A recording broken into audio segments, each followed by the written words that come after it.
ஐயோ டைம் வேற ஆயிட்ட. தம்பி கொஞ்சம் சீக்கிரமா போடு தம்பி. அப்படி நான் சொல்ற ரியாக்ஷன் ஏன் உனக்கு வர மாட்டேங்குது?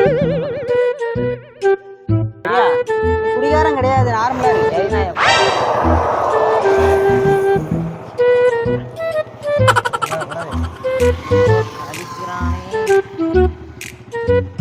விழுந்துடக்கூடாது அப்படியா?